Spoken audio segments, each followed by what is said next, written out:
Bonjour, merci de nous recevoir chez vous. Bienvenue aux informations. Infocité, le journal de l'info de proximité sur la 95.2.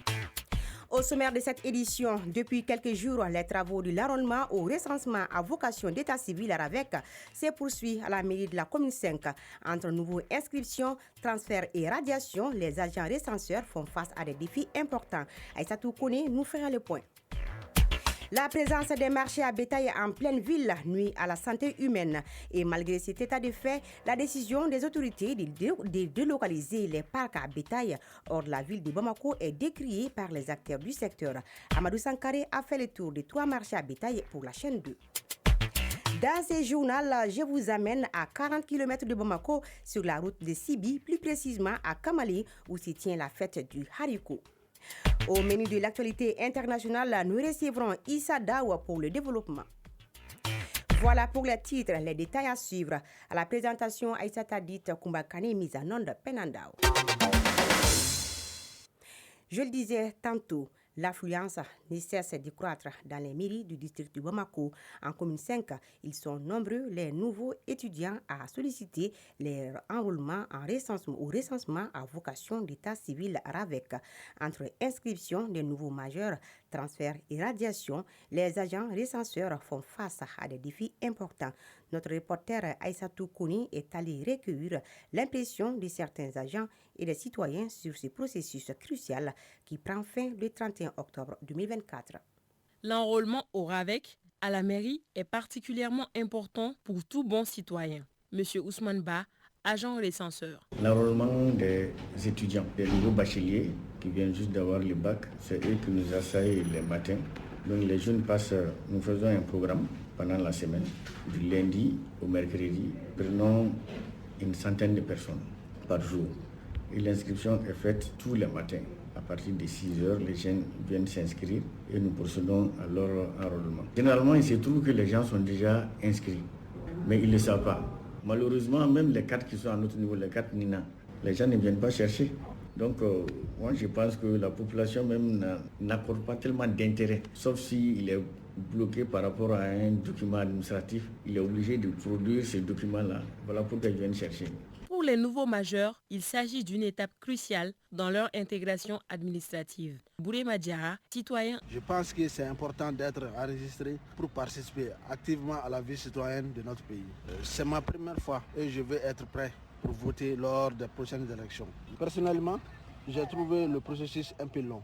Il y avait beaucoup de monde et peu d'informations disponibles pour savoir où aller exactement. Malgré ces défis, l'intérêt de la population pour ce processus montre l'importance que chacun accorde à l'obtention de documents administratifs. Adama Konaté, 3e adjoint du maire de la commune 5. Dans la gestion du RAVEC, ce n'est pas un rôle spécifique, c'est un rôle régalien. Ce service RAVEC est logé dans toutes les communes et ont une feuille de route. Mettre cette feuille de route en application et de façon rigoureuse par rapport à l'enrôlement, au retrait des cartes biométriques, tous les centres d'état civil de la commune 5 abritent une équipe.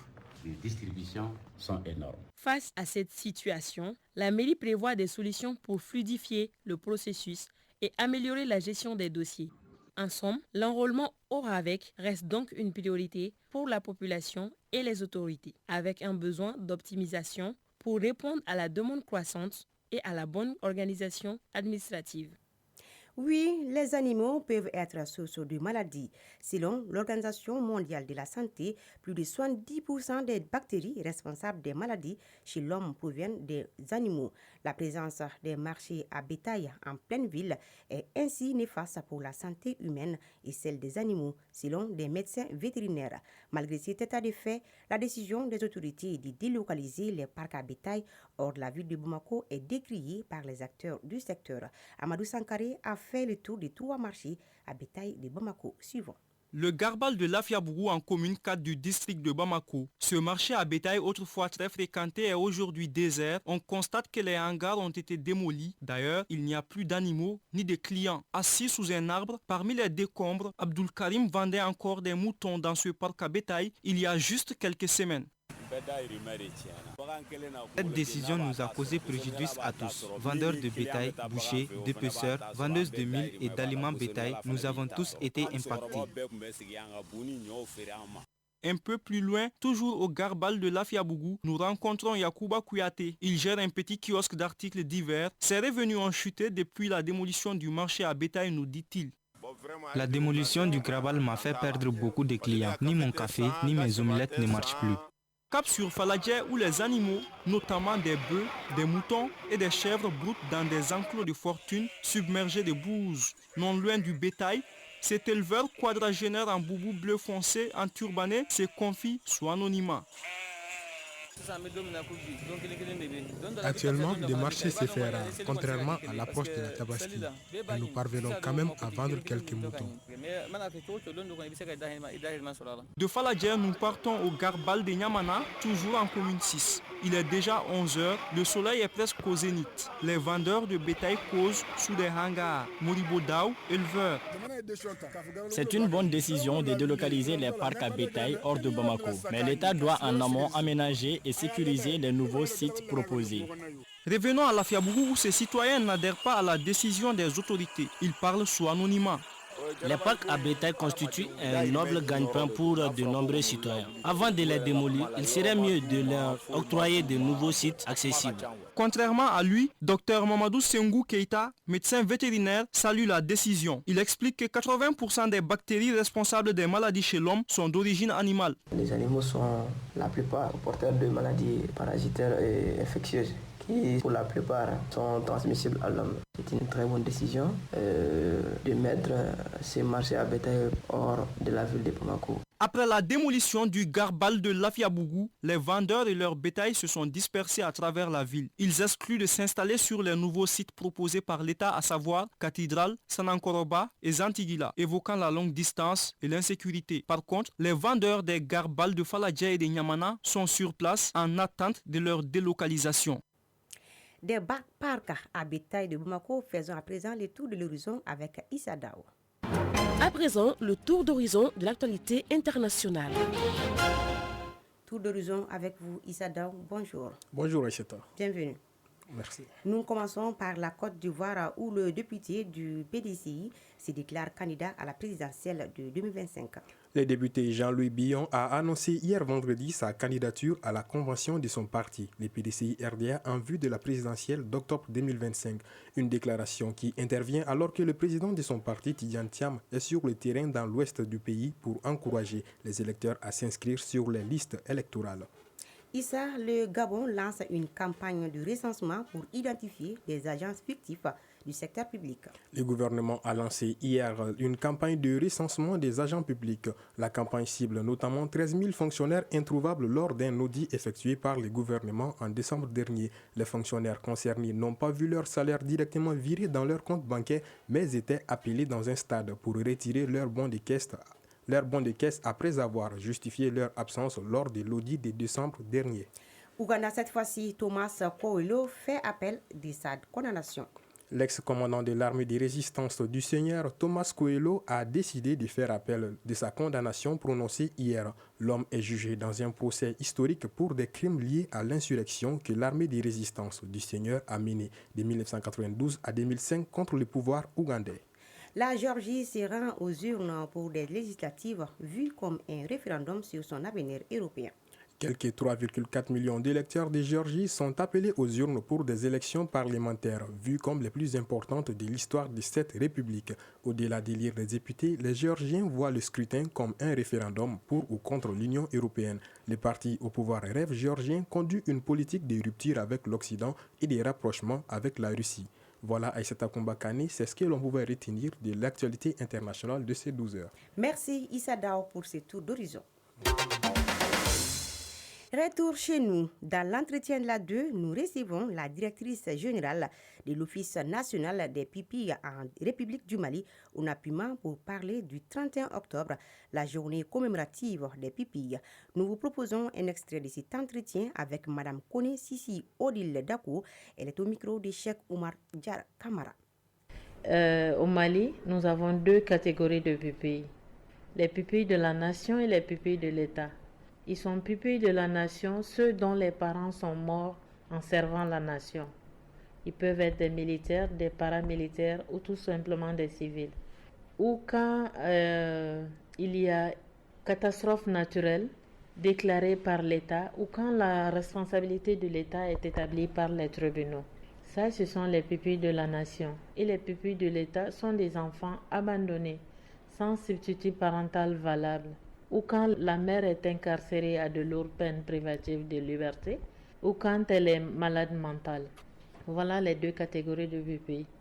Et il y a un service qui a été mis en place pour la gestion de ces enfants. Et ce service, c'est l'Office national des pupilles en République du Mali, dénommé ONAPUMA. Alors, notre principale mission, c'est la prise en charge de ces enfants. Et comme objectif spécifique, nous immatriculons ces enfants et nous assurons une prise en charge adéquate à travers un suivi. Voilà, à suivre l'intégralité de cet entretien tout à l'heure à 12h30 sur la chaîne 2, une émission réalisée par Cheikh Oumar Kamara.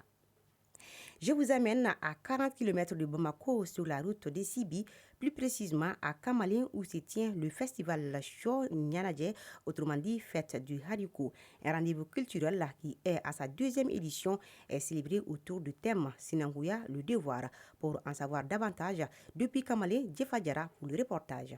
Show Nyanadje, littéralement Fête du Haricot, est depuis 2 ans ce rendez-vous culturel qui rassemble les Maliens à Kamalé autour de la Sinankuya avec comme objectif principal contribuer à la paix et au vivre ensemble entre les peuples des Mali arc-en-ciel. Issa Traoré, initiateur de Show Nyanadje. En réalité, il n'y a pas d'importance le ou la Sinankuya. Pour nous, ça sonne bien la Sinankuya. Nous ne voulons pas rester dans le passé. Essayer de prendre le passé et s'inspirer pour réinventer le présent. Donc, raison pour laquelle aujourd'hui, vous avez vu lors du lancement qu'on appelle Numéricar. Donc, un car doté de VR, des réalités virtuelles. C'est une innovation aujourd'hui de mettre des sketchs de Sinangouya dans les casques VR. C'est notre part pour la résolution des conflits pour les Maliens.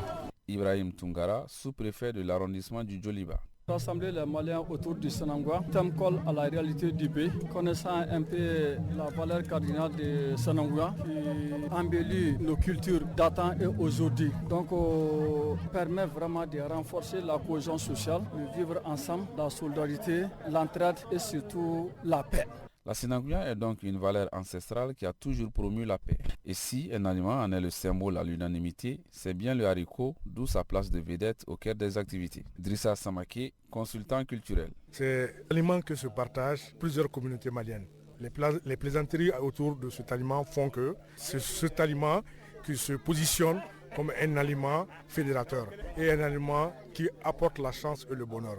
Raison pour laquelle il est considéré comme l'aliment qui est le soubassement du Sinankuya.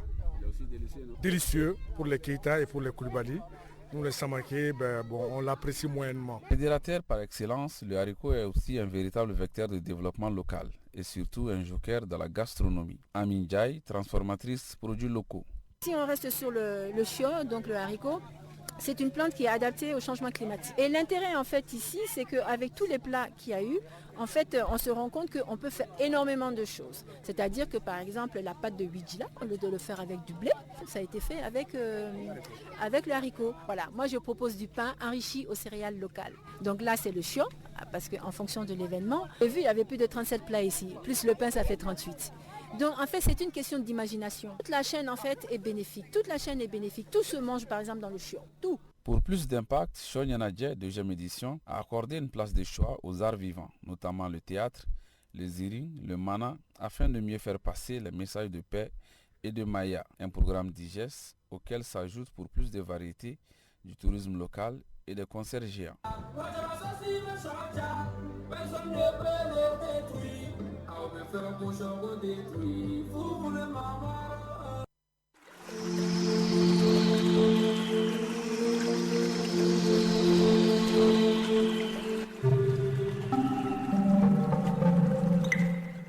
Un clin d'œil à la météo avant de boucler cette édition.